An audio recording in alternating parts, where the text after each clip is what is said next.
paz aos nossos queridos amigos, irmãos em Cristo Jesus. Boa noite, James. Boa noite a todos. Boa noite a todos. Hoje eu estou aqui na Casa do Caminho. Eu estou transmitindo o estudo aqui de uma das salas aqui da instituição em Sussuarana, na Casa do Caminho, para quem não conhece. Fica aqui em um bairro bastante movimentado na capital baiana.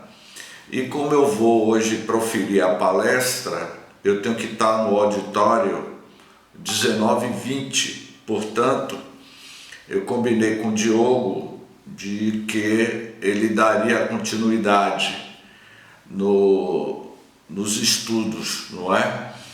Porque eu vou ter que sair da sala correndo e ir lá para o auditório principal. Pois bem, quem não já estudou ou pesquisou sobre a geração espontânea, a escala dos seres orgânicos, que são os dois temas que nós vamos comentar no estudo da noite de hoje. E Kardec, ele se debruçou sobre a teoria da geração espontânea. Para que a gente tenha uma ideia, para quem não tem familiaridade com a evolução biológica, a geração espontânea foi uma teoria que considerava possível a formação espontânea de determinados seres vivos a partir de matéria orgânica e de matéria também inorgânica ou de uma combinação de ambas. Essa formação ocorreria sem necessidade da intervenção de qualquer tipo de gameta, de qualquer tipo de intervenção ou de qualquer forma de reprodução a partir de indivíduos pré-existentes da mesma espécie. Portanto, Kardec ele vai falar sobre a teoria da geração espontânea que caiu. Para que vocês tenham uma ideia, o que vem a ser a geração espontânea, os biólogos, os estudiosos da biologia na Idade Média, eles tentavam de todas as formas e de todas as sortes provar a teoria da geração espontânea, como por exemplo, receita para fabricar ratos. Você sabe, graças à receita para fabricar ratos, era uma teoria para provar a geração espontânea. E na Idade Média, a receita para fabricar ratos era da seguinte forma: você pegava uma camisa suja e suada, bastante suja e suada, não é? E que estivesse com bastante suor, colocava essa camisa em um canto escuro, junto com semente de trigo, e o resultado, em 21 dias, você teria ratos novinhos. A partir de 21 dias, você iria ver a proliferação de ratos que nós chamamos de camundongos. Então, uma das provas da geração espontânea na Idade Média era você pegar, graça, a sua camisa bem suja que você usou durante o dia todo no trabalho como voluntariada da Casa do Caminho, não é? E tivesse bem suada, bem suja a graça. Você pegava a semente de trigos, colocava em cima da camisa e deixava no canto escuro. Daí a 21 dias você iria ver a proliferação de ratinhos. Essa era uma das teorias absurdas de que na Idade Média, eles achavam que isso, que daí haveria o princípio vital. Nós estudamos semana passada, de forma exaustiva, muito comentada, sobre o princípio vital. Então, Kardec, ele vai falar sobre essa geração espontânea, não é? Como, por exemplo, também, você pega uma carne e de repente essa carne começa a aparecer várias moscas. Eles atribuíam que a carne produzia de forma espontânea uma ninhada de moscas. A gente sabe que a mosca põe os ovos na carne e aqueles ovos é que vai eclodir para o surgimento, para a formação das moscas. Então eram teorias absurdas. E Kardec, olha o que ele vem apresentar. Na semana passada ele falou do princípio vital, não é? Que nós falamos. Hoje vamos fazer uma análise sobre geração espontânea, escala dos seres orgânicos, e na próxima semana vamos falar sobre o homem corpóreo, essa formação biológica nossa. Vai ser muito interessante o estudo da próxima semana, como todos, não é? Mas aqui ele diz o seguinte: é natural se pergunte por que não mais se formam seres vivos nas mesmas condições em que se formaram os primeiros que surgiram na Terra, não é? E aí, uma nota de rodapé. O planeta não apresenta as mesmas condições que possibilitaram a existência de seus primeiros habitantes. E nós já falamos sobre esse princípio vital na semana passada, que eu não vou repetir. Sobre esse ponto, não pode deixar de lançar luz a questão da geração espontânea, que tanto preocupa a ciência, que tanto preocupava a ciência do século XIX, embora ainda esteja diversamente resolvida, em parte, não é? Isso é uma colocação de Kardec, mas hoje nós sabemos de que nos lares de cada um de nós, quando nós estamos na rua, né, o nosso corpo humano, tudo que nós pegamos, existe milhões, bilhões de bactérias, não é? No invisível, não é? O ar, há um acúmulo enorme de bactérias, de polípulos, que pode trazer contágios, como a gente vê, as grandes pandemias, as gripes é transmitida através de um vírus, micro-organismos que povoa todo o nosso planeta Terra. O problema é este: formam-se nos tempos atuais seres orgânicos pela simples reunião dos elementos que os constituem, sem germes previamente produzidos pelo modo ordinário de geração ou por outras sem pais nem mães, não é? Então Kardec apenas ele está fazendo algumas hipóteses para fundamentar os seus estudos. Os partidários da geração espontânea respondem afirmativamente, apoiando-se em observações diretas que parecem concludentes. Pensam outros que todos os seres vivos se reproduzem uns pelos outros, firmados sobre o fato que a experiência comprova de que os germes de certas espécies vegetais e animais, mesmo os dispersos, conservam latente vitalidade durante longo tempo, até que as circunstâncias lhe favoreçam a eclosão. Esta maneira de entender deixa sempre em aberto a questão da formação dos primeiros tipos de cada espécie. Eu sempre comento que eu acredito que aqui na sala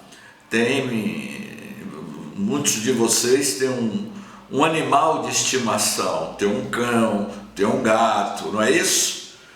Alguém aí cria algum animalzinho, algum gato, algum cachorro? Quem é que tem gato de estimação aí? Ah, eu vi uma ali de Lúcia. Lúcia tem um gato ali, ó, um gatinho, não é? Então, eu comento da seguinte forma. Eu não tenho nenhum animal, eu não tenho nenhum cão, nenhum gato, já tive no passado. Hoje, no meu apartamento, como eu viajo muito, sempre estou ausente de Salvador, sempre viajando, e eu fiquei imaginando como é que eu poderia ter um cãozinho e um gato se eu vivo pelo mundo viajando. Até que um certo dia, eu peguei uma redoma, não é? De vidro, e tinha colocado terra e um pouco de água em uma planta. A planta morreu e só ficou a terra. Quando foi um certo momento, esse jarro fica em cima do meu balcão de uma cozinha americana. Quando eu estava tomando café, eu comecei a perceber que algo estava se movimentando na terra, dentro desse vaso de vidro. Quando eu fui mexer, eu vi que tinha umas 4 minhocas. Eu fiquei, Jane, numa felicidade, dona Jane, em ter descoberto 4 minhocas. As pessoas não criam cão, cachorro? Aí eu comecei a criar minhocas, não é? E aí eu fiquei a perguntar, de onde vieram aquelas minhocas? Se aquela terra era uma terra nova. Se eu não me engano, eu acho que eu já fiz esse comentário aqui em outro momento, não é? E alguém disse, James, a terra já tinha o óvulo para o surgimento dessas minhocas. Essa minhoca não nasceu do nada, não nasceu de uma forma inanimada, não nasceu de uma forma de algum produto orgânico sem vida. Para surgir vida, para que a vida surja, para que tenha um princípio vital, como a gente falou na semana passada, tem que ter um start. É claro que aquela terra certamente tinha alguns compostos de ovos que iria dar origem a essas minhocas, Cristiana. E aí eu iria entender que eu não preciso criar nem cachorro nem gato, eu tenho as minhas minhocas que são as minhas companheiras lá no meu apartamento. Então, cada qual tem o seu animalzinho de estimação. Eu estou querendo dizer a vocês que nada surge de forma espontânea. Há um processo de evolução das micro-organismos para a formação de formas de bactérias e de animais, de vida inteligente, depois de bilhões e bilhões de anos, como a gente vem comentando aqui sobre o planeta Terra, que é este grande óvulo. O planeta Terra é esse grande óvulo que todo o processo de geração espontânea, de geração de vida que acontece na Terra, tem um princípio vital. E nesse princípio vital tem um princípio inteligente que manipula esse magnetismo, como a gente falou na semana passada. Então, quando Kardec, nesse capítulo Geração Espontânea, no item 21, ele diz assim: sem discutir os dois sistemas, convém acentuar que o princípio da geração espontânea, evidentemente, só se pode aplicar aos seres das ordens mais ínfimas do reino vegetal e do reino animal, aqueles em os quais a vida começa a despontar em organismo extremamente simples e de certo modo rudimentar, foram esses, com efeito, os primeiros que apareceram na Terra e cuja formação houve de ser espontânea. Assistiremos, assim, a uma criação permanente, não é? Análoga a que se produziu nas primeiras idades do mundo, não é? Então, o que ele está dizendo que houve um princípio e que hoje não existe, como eu coloquei inicialmente, as teorias absurdas da geração espontânea, de que você pega uma camisa suja e suada e coloca germes de trigo ali e daí a 21 dias vai aparecer rato. Claro que vai aparecer rato, que é sujeira, não é? E o rato é atraído pela sujeira, não é? De onde é que vem vamos dizer assim, a geração espontânea das baratas? Sujeira. As baratas, elas sempre estão associadas aos locais sujos, como os ratos. Então não é que saiu do nada. Eles têm o seu ciclo de evolução, como a gente já comentou aqui anteriormente, não é? Então ratos, baratas, esses tipos de insetos, de seres animais inferiores, ela é fruto da forma como nós lidamos com o nosso habitat terrestre. Porque me parece que nos mundos mais evoluídos não existe barata, não existe ratos, porque isso é de uma escala de uma raça humana inferior, não é? Enquanto, eu sempre comento isso, não é? Enquanto nós tivermos o intestino grosso e o intestino fino, significa que ainda nós somos uma raça que temos uma modelagem biológica inferior para a evolução do espírito.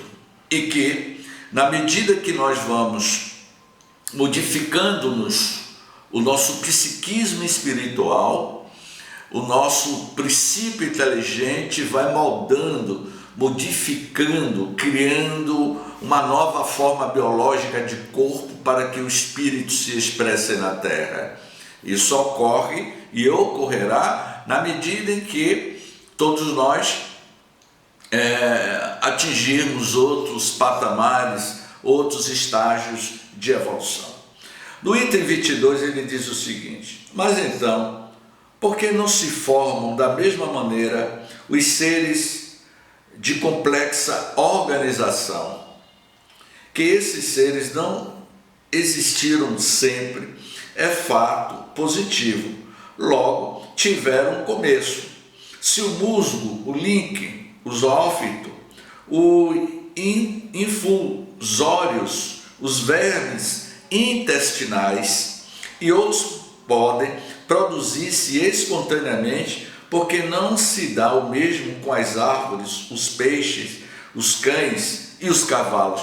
Aí Kardec levanta um questionamento, né? Por que não existe a geração espontânea de peixes, de cães e de cavalos?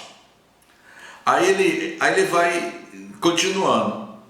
Param aí, por enquanto, as investigações desaparecem. O fio condutor, e até que ele seja encontrado, fica aberto o campo às hipóteses. Fora, pois, prudente e prematuro apresentar meros sistemas como verdades absolutas daquela época e não dos dias atuais. E Kardec, como um pedagogo, um pesquisador, para que vocês tenham ideia quem era o senhor Allan Kardec, antes dele utilizar o nome de pseudônimo de Kardec, ele era Hippolyte Léon Denisard Rivaio. Ele estudou no Instituto Yverdon e tinha como professor Henri Pestalozzi. Durante a vida de Rivaio, ele escreveu 22 livros sobre pedagogia educacional da afetividade para a República Francesa. Ele participou, ele tinha diplomas diversos, ele era um pesquisador nato, ele era um analista, ele participava da Academia de Letras da França, ele participava da Academia Astronômica da França, ele era um homem proeminente, um grande intelectual e foi considerado, na sua época, um dos grandes pedagogos do século XIX na França. Esse homem intelectual, este homem pesquisador, mais tarde seria o responsável para a codificação da doutrina dos espíritos. Então, toda a sua experiência acadêmica, universitária, a sua experiência como professor do ensino médio daquela época, ele iria colocar toda a sua experiência de metodologia de pesquisas na área da educação, da pedagogia, para as investigações científicas do espiritismo. Então, isso que o Kardec coloca, ele levanta hipóteses, mas adiante ele mostra que essas teorias, com o passar do tempo, ela foi caindo, porque outras verdades científicas foram aparecendo. As verdades científicas que nós temos hoje como verdade absoluta, amanhã ela pode ser desmentida por outras teorias que vai mostrar que essa verdade que a gente achava da evolução da espécie humana era uma verdade absoluta, mas amanhã pode ter outra teoria completamente diferente. Porque na medida que as gerações vão evoluindo, que a sociedade vai evoluindo, o homem, o ser humano vai evoluindo, a sua percepção de ciência, de conhecimento vai se modificando, não é? Então no item 23, ele diz assim: se a geração espontânea é fato demonstrado, não é? Aí ele está aqui na nota de rodapé. Atualmente temos a teoria da evolução química ou molecular, que postula que a vida surgiu a partir do processo de evolução química de compostos inorgânicos, dando origem à molécula orgânicas e depois as primeiras e mais simples formas de vida. Ou seja, hoje, olha o que a evolução química na atualidade postula que a vida surgiu nesse processo de evolução química, e que também é uma teoria que não tem muita segurança, fundamentação. E aí ele diz: por muito limitado que seja, não deixa de constituir um fato capital, um marco de natureza, a indicar o caminho para novas observações. Professora Lúcia Evangelista, lá de Ribeira do Pombal, para novas observações, novas hipóteses. Então, o que é uma descoberta hoje, não é? Amanhã pode não ser mais. Ver um novo experimento, um novo conhecimento, que a gente achava que a vida era apenas o mundo, o nosso universo era seguro pelo planeta Terra, e que a Terra era plana. Isso há 700 anos atrás. Os terraplanistas de 7 séculos atrás acreditavam que a Terra era plana. 700 anos se passaram. Em pleno século XXI, alguém me sai com essa pedra lascada em afirmar que a Terra é plana. Desculpe, mas isso me faça uma garapa. Não é verdade, Lúcia? Me faça uma garapa, não é? Então, sabe-se que os seres orgânicos, estes seres orgânicos complexos, não se produzem dessa maneira, mas quem sabe como eles começaram. Como é que essas formas complexas começaram? Quem conhece o segredo de todas as transformações? Quem conhece esse segredo de todas essas transformações? Os espíritos, os engenheiros espirituais, os microbiologistas do mundo espiritual que manipula a alquimia química espiritual para as formações de vida biológica na Terra, não é? Vendo o carvalho, que é aquela árvore centenária que tem 3, 4 mil anos, tem árvore do carvalho, tem umas que tem 3 mil, 4 mil anos, 2 mil anos, não é? Sair da glande, vamos dizer assim, da glândula. Quem pode afirmar que não exista um laço misterioso entre o polípulo e o elefante? Aí ele pede que a gente olhe lá o item 25. No estado atual dos nossos conhecimentos, não podemos estabelecer a teoria da geração espontânea permanente, senão como hipótese. É uma hipótese. E aí Kardec ele vai afirmando, isso apenas é uma hipótese, mas como hipótese provável é que um dia talvez tome lugar entre as verdades científicas e incontestáveis. Eu confesso a vocês que aqui eu não entendi. Eu estou usando aqui o livro da editora FEB, traduzido por Guilhom Ribeiro. Guilhom Ribeiro foi diretor da Federação Espírita Brasileira no início do século XX. E esse livro que eu estou usando aqui, A Gênese, é de tradução de Guilhom Ribeiro. Existe uma tradução, que eu tenho essa outra tradução da Gênese, e que alguns estudiosos dizem que o livro A Gênese houve algumas alterações depois da desencarnação de Kardec.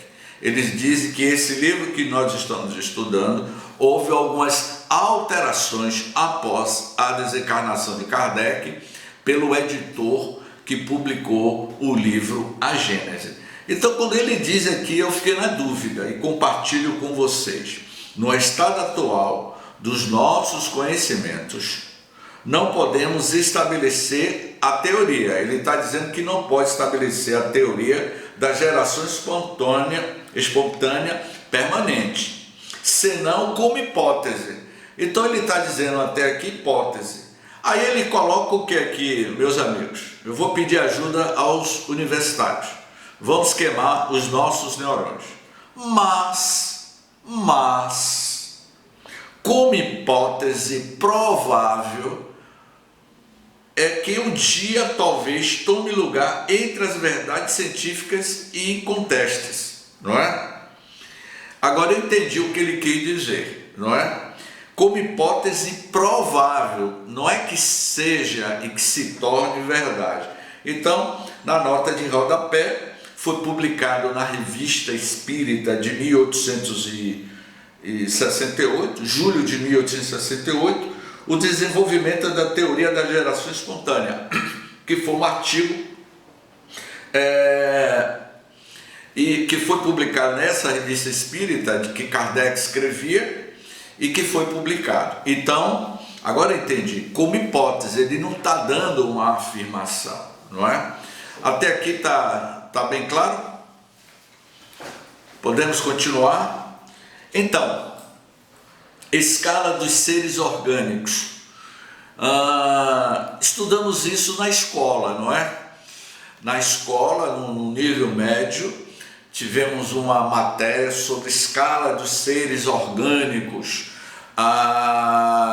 Os estudiosos da Mãe Gaia, do planeta Terra, os estudiosos das formas biológica de vida animal existente na Terra, nós temos hoje aproximadamente 8 milhões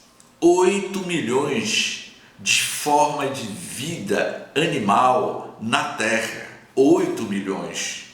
Agora multiplique 8 milhões, como por exemplo, nós somos uma forma de vida humana na Terra. Somos uma forma de vida humana na Terra. E nós somos uma população de 8 bilhões de seres humanos. Qual é a população da forma de vida dos cachorros? Qual é a população de cachorros no planeta Terra? Qual é a população de gatos no planeta Terra? Qual é a população de pássaros, de aves no planeta Terra? Qual é a população, o número de formigas que existe no planeta Terra? São 8 milhões. Agora multiplique isso por trilhões, 4 trilhões. Significa que nós vivemos neste útero cósmico,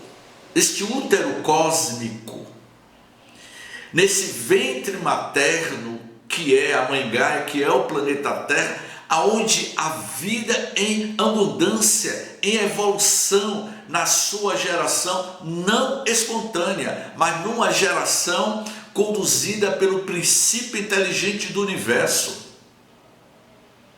a chegar nessa pessoa tão bonita que é Dona Jane, usando óculos, não é, Dona Jane? Para chegar a essa complexidade de Jane. E no dia em que nós deixar as vestes físicas dentro de um caixão, no esquife, entrará em estado de decomposição. E o espírito, a inteligência primária, o princípio inteligente do universo, retornará à sua pátria espiritual. Então, para concluir aqui, porque hoje, Lúcia, eu estou com um horário aqui apertado, que eu vou ter que sair daqui a pouco para ir para o auditório. Mas diga aí, Lúcia, pode perguntar. Estou com um horário marcado agora com o secretário de Cultura, hoje o secretário do aniversário da cidade, e ele está comemorando, a gente vai comemorar junto com ele, que é o aniversário dele. Ok, então, minha amiga. Ok, minha irmã. Um bom trabalho. Ok, combinado. Um abraço, obrigado. Nada, um abraço. Ok. Entre o reino vegetal, no capítulo Escala dos Seres Orgânicos, entre o reino vegetal e o reino animal, nenhuma delimitação há nitidamente marcada. Nos confins dos dois reinos estão os zoófitos, ou animais plantas, cujo nome indica que eles participam de um e outro, serve-lhe de traço de união.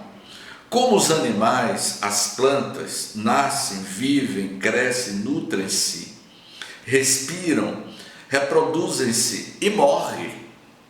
Como aqueles, precisam elas de luz, de calor, de água, estiolam-se e morrem, desde que lhe faltem estes elementos. A absorção de um ar viciado e de substâncias deletérias as envenena, oferece como caráter distintivo mais acentuado conservarem-se presas ao solo e tirarem dela a nutrição que se deslocarem, ou seja, todas as formas de vida dependem da atmosfera que nós respiramos, não é?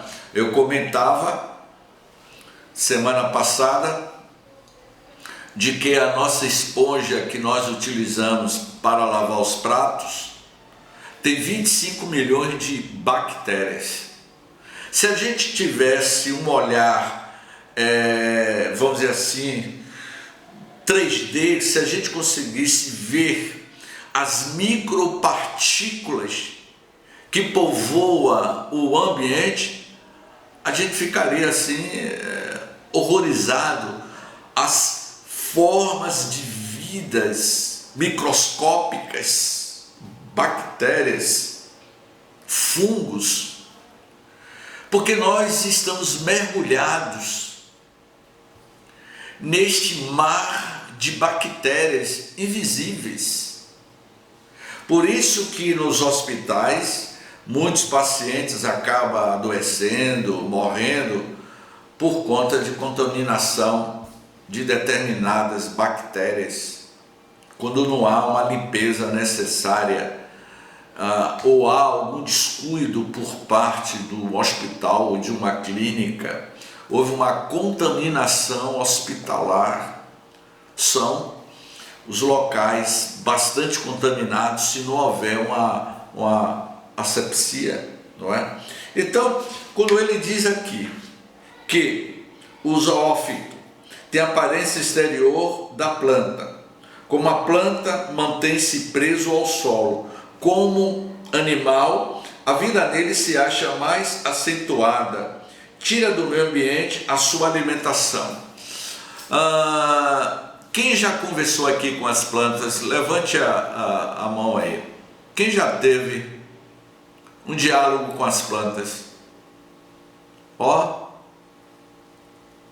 Quem já colocou música clássica para suas plantas? Você acorda de manhã, não é? Dá um bom dia ao irmão sol. Na varanda da sua casa, quem mora num apartamento que tem as plantas na janela do apartamento, ou que tem uma casa residencial com um quintal.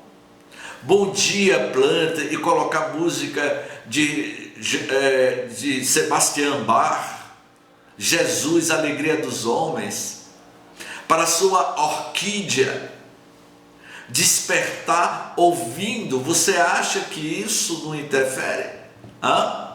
O que é que vocês acham? Se você acorda, você tem um jardim, olha lá a orquídea ali de Dona Lourdes Kennedy, não é? Ouvindo música, é claro que esta planta vai captar as vibrações, as energias vibradas pelo padrão da melodia de uma música clássica. Nós não falamos na semana passada sobre o princípio vital, o magnetismo? Então, se você ora, você faz uma prece, aplica um passe, a bioenergia no paciente, se você pega um copo com água e dá um passe, não é? Você está jogando bioenergia e a água é fluidificada. Assim também é o mundo vegetal, as plantas. Então, quando ele diz assim, não é? No meio ambiente, a sua alimentação. Um degrau acima, o animal é livre e procura o alimento. Em primeiro lugar, vem as inúmeras variedades de pólipos. Pólipos é um crescimento de tecido, é tipo uma verruga, mais ou menos isso. De corpos gelatinosos, sem órgãos bem definidos, só diferindo das plantas pela faculdade da locomoção. Surgem-se na ordem do desenvolvimento dos órgãos da atividade vital e do instinto que ele possui, não é? Eu vou fazer um resumo, porque eu vou ter que sair 7h20, me parece que Diogo, eu acho que houve algum problema, me parece que Diogo estava com um problema de gripe aí muito forte, eu acho que ele não pôde entrar. Então, eu vou fazer um resumo e vou... Na sala. Hein? Diogo está na sala. Ah, ele está aqui na sala? Ah, tá. É que eu não... Ah, sim. Abra aí a tela, Diogo.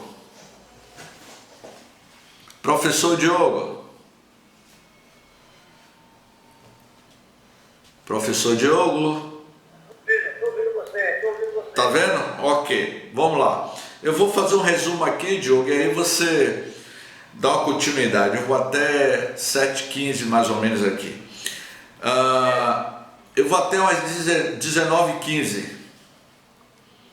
Obrigado, estou ouvindo.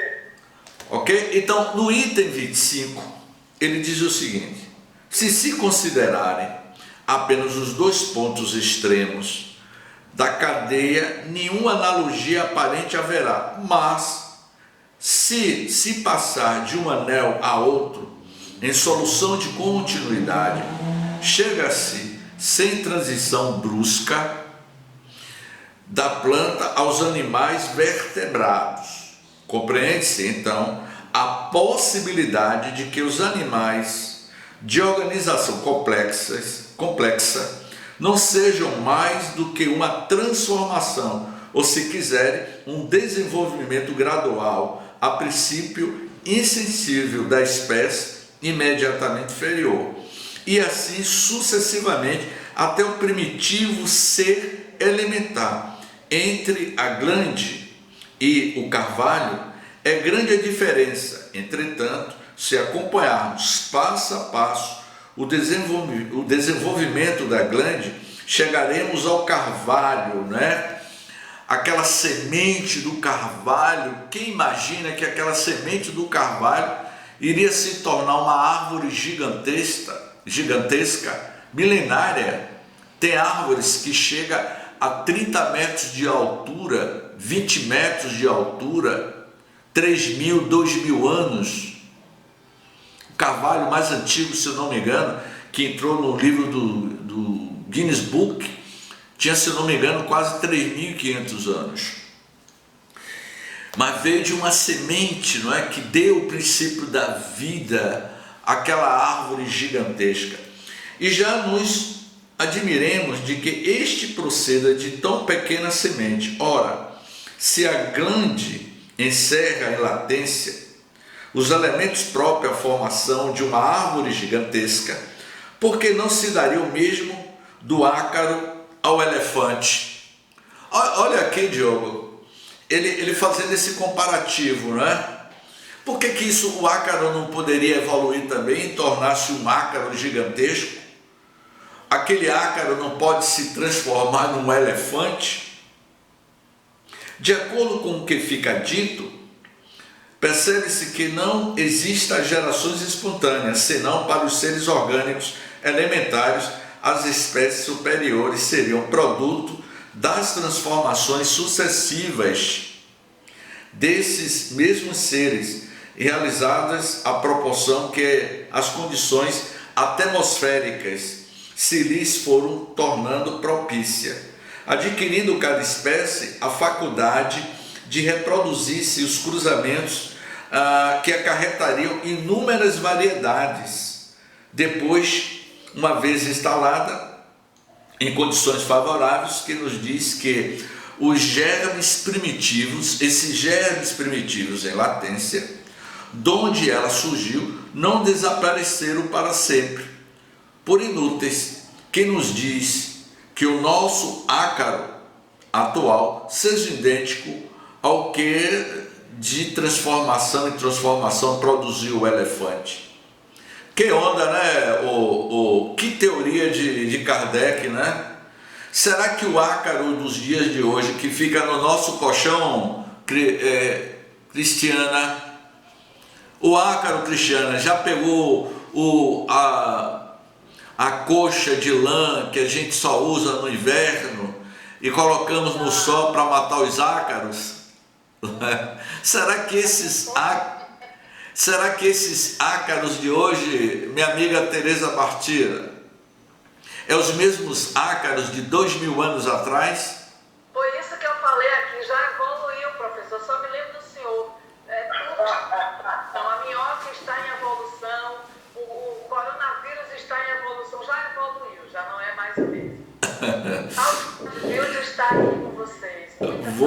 Vou passar daqui a pouco para Diogo continuar abordando esse tema sobre geração espontânea, escala de seres orgânicos. Essa teoria, sem estar admitida ainda de maneira definitiva, é a que tende evidentemente a predominar hoje na ciência daquela época. Os observadores sérios aceitam-no como a mais racional. Isso é possível, não é? Nessa evolução, o ácaro, eu vou repetir aqui e vou passar para Diogo. Quem nos disse que o nosso ácaro atual seja idêntico ao que de transformação em transformação produziu o elefante? Explicar-se assim porque não há geração espontânea entre os animais de complexa organização. Ou seja, ele está dizendo que não há entre os animais de complexa. Todos nós já estudamos capítulos anteriores sobre o princípio vital, não é? Sobre a formação primária dos seres vivos e o princípio vital. Então hoje nós estamos estudando geração espontânea, escala dos seres orgânicos. Na próxima semana vamos falar sobre o homem corpóreo, que encerra o capítulo 10.